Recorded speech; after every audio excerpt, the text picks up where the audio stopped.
Hello साथियों। तो आज हम बात करने वाले हैं कनिष्ठ साहित्य का जो सिलेबस है उसके अंतर्गत हिंदी के बारे में। ठीक है। और हिंदी में भी हम सबसे पहले बात करेंगे हिंदी साहित्य का सामान्य परिचय। तो आपने इसमें देखा है कि पद्य और गद्य का जो सिलेबस दिया है, जो राइटर्स दिए हैं, तो इस पे भी मैंने जब खुद भी तैयारी की थी और करवाई थी कोचिंग में, तो एक पीडीएफ भी हमने तैयार की थी।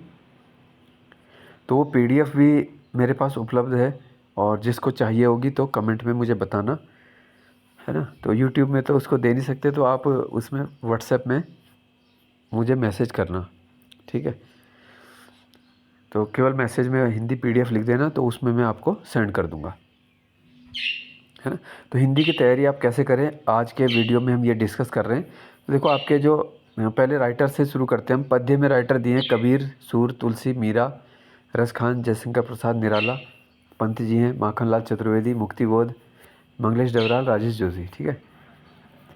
और गद्य हो गए राहुल शंकरत्यायन, हजारी प्रसाद, मुंशी प्रेमचंद, महादेव वर्मा, शिवानी, पीताम्बर बर्थवाल।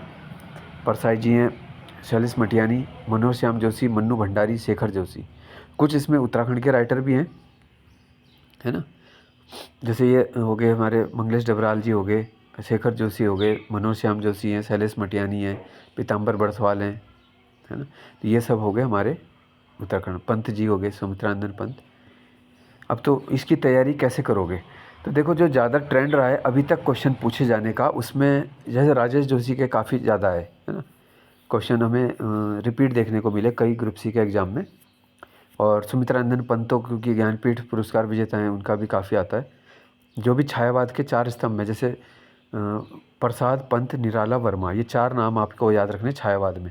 तो ये चारों ही बहुत इंपॉर्टेंट है। जयशंकर प्रसाद हैं तो वो भी आपके सिलेबस में, है ना। और पंत जी हैं, निराला हो गए, और वर्मा से हो गए महादेव वर्मा, है ना। तो चारों, लेकिन ये तीन तो देखो गद्य में थे महादेव वर्मा को, और महादेव वर्मा को गद्य में रखा है, तीन बाकी पद्य में। तो जो ज़्यादा पूछे जाते हैं, जैसे मंगलेश डबराल, राजेश जोशी हो गए, और माखनलाल चतुर्वेदी, इनका भी काफ़ी, पीताम्बर बर्थवाल आ जाते हैं, हरिशंकर परसाई की रचना। कभी उनकी कोई ऐसी चीज़, जैसे कोई छोटा टॉपिक दे दिया, है ना, या पद्य में क्या है कि कोई कविता दे दी, उसका नाम दे दिया, है ना। और ऊपर इसमें लिखा भी है कि उत्तराखंड राज्य एनसीईआरटी की 12वीं तक की कक्षाओं के पाठ्यक्रम के अनुसार, है ना।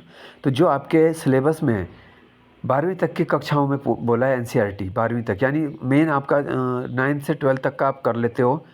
वैसे तो 6th से 12th कर लो, लेकिन 9th से 12th का क्लास का जो एनसीईआरटी है हिंदी पूरा कर लो। उस हिंदी में ये देखो फिर जो आपके ये सिलेबस में राइटर्स हैं, है ना, और उन्होंने क्या लिखा है। जैसे 9th की बुक में इन राइटर्स में से किसने क्या क्या टॉपिक लिखे हुए हैं, तो वो आपके लिए फिर महत्वपूर्ण है। तो इसके लिए मैंने एक पीडीएफ भी बना रखी है, मतलब रचनाएं हैं उसमें सारी लिस्ट से दी हुई, तो उसको आप पढ़ सकते हो, तो वो मैं दे दूंगा आपको, है ना। तो अच्छे से इसकी तैयारी करो, क्योंकि जो हिंदी के देखो 20 नंबर होते हैं, वहाँ पे आपके जितने स्कोर अच्छा बन जाए। कई स्टूडेंट ऐसे होते हैं, मेरे खुद का जो ये वीपीडीओ एग्ज़ाम में रहा था, तो हिंदी की वजह से थोड़ा स्कोर अच्छा रहा, और क्योंकि पेपर तो टफ़ ही आया था इसमें, है ना। तो लगभग 16 या ऐसे नंबर थे मेरे, शायद 16 या 17 हिंदी में। तो हिंदी की वजह से थोड़ा सही रहा स्कोर, और अगर हिंदी में 10 या 12 हो जाते तो एग्ज़ाम से हम बाहर हो जाते, है ना। तो किसी भी टॉपिक में आपका स्कोर अगर, क्योंकि 20 में से अगर आपके 16 आ रहे हैं तो वो 80% हो रहा है। ठीक है। तो 80% एक अच्छा खासा स्कोर होता है। और क्योंकि 20 में से 20 लाना तो अब मुश्किल नहीं होता। पहले का एक पेपर का ज़माना था जब 20 में से 20 भी आ जाते थे, लेकिन अब इतना ज़्यादा आसान आ नहीं रहा है पेपर। लेकिन आपको ज़्यादा से ज़्यादा पढ़ना। बाकी टॉपिक देख लेते हैं। भाषा एवं हिंदी भाषा दे रखा है, भाषा के प्रकार, इसका विकास है, कार्यालय भाषा। ठीक है। कार्यालय शब्दावली एक बार पढ़ लेना इसको। हिंदी की जो बोलियाँ हैं, है ना, 17 बोलियाँ दे रखी हैं, और लूसेंट में कहीं पे 18 भी लिखा है, तो उसको देख लेना अच्छे से। हिंदी की कौन सी बोली कहाँ बोली जाती है, जैसे हम देखते हैं कि भाई भोजपुरी है, तो हिंदी के प्रचलन के हिसाब से भोजपुरी सबसे ज़्यादा है ना। लगभग 4 करोड़ से लगभग लोग जो है भोजपुरी का इस्तेमाल करते हैं। और उत्तराखंड की बोलियाँ फिर कुमाऊनी, गढ़वाली, जौनसारी। इसके लिए मैंने एक पीडीएफ भी बच्चों को दी थी, जो अगर किसी की नहीं थी, वो झिकल कामची उड़ाइली जो बुक है उसमें आपको जौनसारी शब्द भी मिलते हैं, गढ़वाली भी मिलते हैं, कुमाऊनी भी मिलते हैं, है ना। तो अभी भी अगर किसी के पास वो नहीं है पीडीएफ तो वो वाली भी मैं दे दूँगा आपको, और हिंदी वाली पीडीएफ भी दे दूँगा, ठीक है।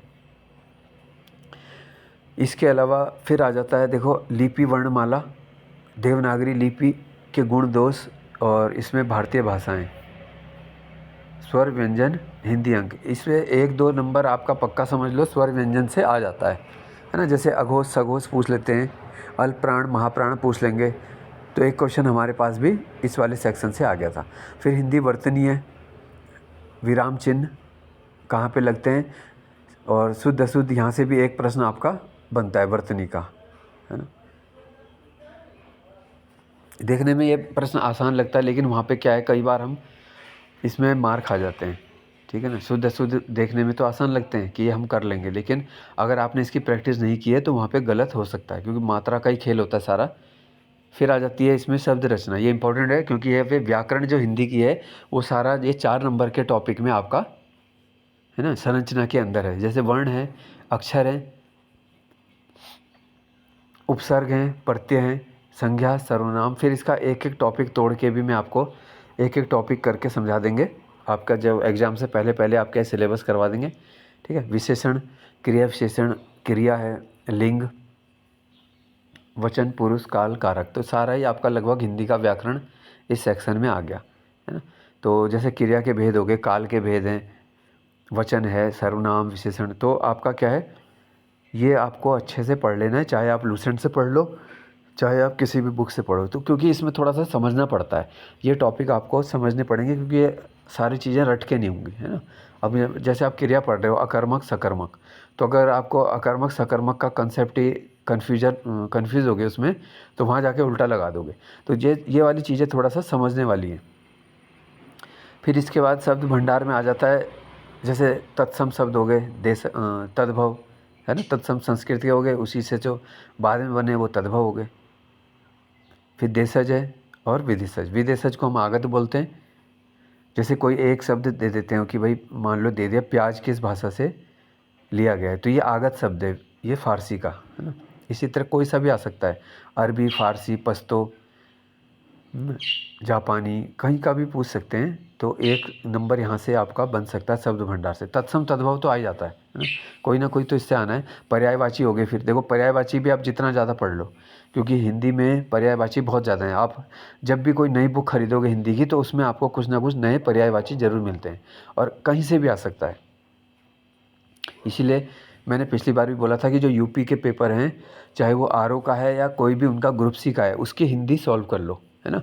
वहाँ से आपको कोई ऐसे शब्द मिल सकते हैं जो आपके यहाँ के एग्ज़ाम में रिपीट हो जाते हैं, क्योंकि जब एग्जामिनर यहाँ वाले भी पेपर सेट करेंगे तो आसपास के वो राज्यों का पैटर्न भी देखते हैं, और फिर सारी बुक्स से उसके बाद ही पेपर बनता है, तो ले सकते हैं वहाँ से, मतलब चांसेस है। फिर आगे आपका संधि। संधि में इन्होंने स्वर संधि और व्यंजन दे रखा है, ठीक है।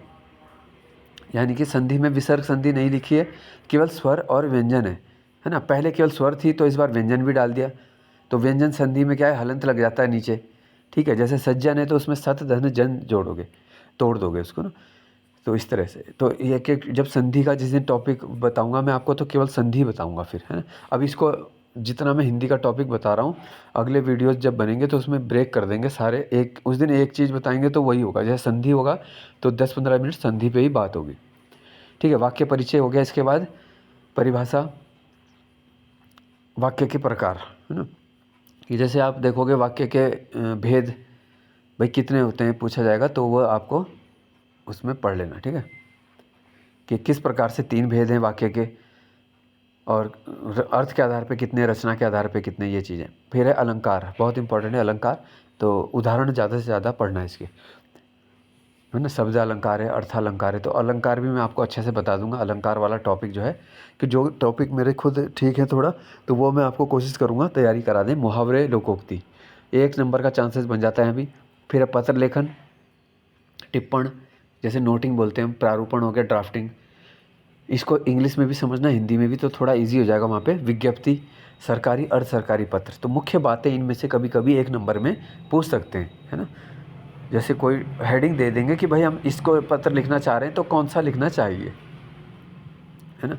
तो सरकारी होगा या अर्ध सरकारी होगा। जैसे कई एक बार पूछ लिया था कि भाई पीरियड श्री से अगर शुरुआत होती है तो वो कौन सा पत्र होगा, तो वो अर्ध सरकारी हो सकता है। सरकारी में सरकारी पूरी तरह ऑफिशियल होता है तो इसको हम नहीं लिख सकते, ठीक है। अगर मैं डीएम को पत्र लिख रहा हूँ तो पीरियड से नहीं लिख सकता ना, लेकिन मैं अपने ही समकक्ष अधिकारी को लिख रहा हूँ। जिस पद पे मैं हूँ, मान लो कोई एसडीएम दूसरे एसडीएम को लिख रहा है तो वो मित्र भी हैं, लेकिन वो ऐसा नहीं कि कुछ भी लिख दें, है ना। तो वो अर्ध सरकारी पत्र की श्रेणी में लिखते हैं। फिर है जनसंचार, हिंदी कंप्यूटिंग संचार के माध्यम, जैसे संचार के कुछ माध्यम इलेक्ट्रॉनिक हैं, कुछ प्रिंट हैं, तो वो सब चीज़ें। और फिर लास्ट में Hindi computing, font, typing, page layout है। तो ये जो 9, 10, 11 है, यहाँ से आपका 1-2 प्रश्न बनेगा, ये यहाँ से भी। और जो साहित्य वाला हमने बोला, यहाँ से आपके 2 से लेकर 4 के बीच नॉर्मल प्रश्न बन सकते हैं, ठीक है, हिंदी साहित्य से। तो इसमें से मैंने आपको बता ही दिया कि एक तो गढ़वाली कुमाऊनी जौनसारी वाली जो पीडीएफ है, झिक्कल कामची उड़ाइली, केवल वो है मेरे पास। और हिंदी साहित्य के जो हमारे राइटर हैं सिलेबस में आपके, उसकी पीडीएफ है। तो ये चाहिए तो बता देना आप, है ना। तो मैं व्हाट्सएप में आपको उपलब्ध करा दूंगा। और हिंदी के फिर आगे से आपको अलग अलग टॉपिक हम सॉल्व करवाएंगे, ठीक है। अभी के लिए इतना ही है, फिर 2-3 दिन बाद अगली वीडियो आपको मिल जाएगी किसी महत्वपूर्ण टॉपिक पे। और कनिष्ठ सहायक के लिए बने रहो। तो मैंने कहा था कि लास्ट तक आपके साथ रहेंगे, जब तक आपकी मेरिट भी बताई जाएगी, और जिस दिन फिर आपको खुशखबरी भी मिलेगी कि भाई आपका नाम मेरिट में आ गया, है ना। अभी 771 पद हैं, क्योंकि पहले 751 थे, फिर 20 पद बाद में जोड़े, जिसमें सर्वे लेखपाल के ज़्यादा हैं, लेवल 2 के। तो बहुत बड़ी है हमारी वैकेंसी जो कनिष्ठ सहायक की थी एक बार, जिसमें टैक्स कलेक्टर में हम निकले थे, तो उसमें 746 पद थे, है ना। तो ये तो भर्ती 771 की हो चुकी है। तो बहुत अच्छा नाम आएगा, मतलब जो भी तैयारी कर रहा है, देखो मेरे हिसाब से वो सेलेक्ट हो जाएगा। अब इतनी भर्तियों में सेलेक्ट हो चुके हैं बच्चे, तो काफ़ी मेरिट रहेगी फिर ठीक ठाक। लेकिन ये सोच के कभी तैयारी मत करना कि मेरिट रहेगी डाउन या कम तैयारी से हो जाएगा, है ना। ये कभी तैयारी के समय ये नहीं सोचना है, या आप किसी भी कैटेगरी को ये सोच के नहीं करना है कि मैं अगर मैं एससी हूँ तो मेरा थोड़ा कम में हो जाएगा, मैं एसटी हूँ तो मेरा ऐसे हो जाएगा, उत्तराखंड का आंदोलनकारी हूँ तो मेरे कम में हो जाए, ऐसा नहीं है ना। तैयारी तो आप जनरल समझ के करनी है अपने आप को, क्योंकि मेरिट में कौन क्या बैठते हैं, आपसे आगे कितने हैं, उस पर डिपेंड करती है आपकी मेरिट, ठीक है। तो वहाँ पे फिर आपका लास्ट में भाग्य भी चलेगा, किस तरह से आपको कौन सा पद मिलता है ना। अभी तो आप केवल ये सोच रहे होंगे कि मेरा मेरिट में नाम आ जाए। जब नाम आ जाएगा ना, फिर आप उसके लिए सोचोगे कि काश लेवल 2 नहीं 3 मिलता, 3 नहीं 4 मिलता, 4 नहीं 5 मिल जाता, काश टाइपिंग नहीं करनी पड़ती, ये मिल जाता, वो मिल जाता, है ना। फिर जब वो भी मिल जाएगा, फिर हम वो सोचते हैं कि काश मुझे देहरादून मिलता, कब मुझे यहाँ मिल जाता, मुझे टिहरी मिल जाता। तो ये चीज़ें तभी तक महत्व है जब तक नहीं मिलती, फिर दूसरी चीज़ की चिंता शुरू हो जाती है। और ये सब नेचुरल है, देखो ये सभी को होता है। तो अभी के वीडियो यही समाप्त करते हैं हम। कोई जिज्ञासा होगी आपकी तो कमेंट में लिखना।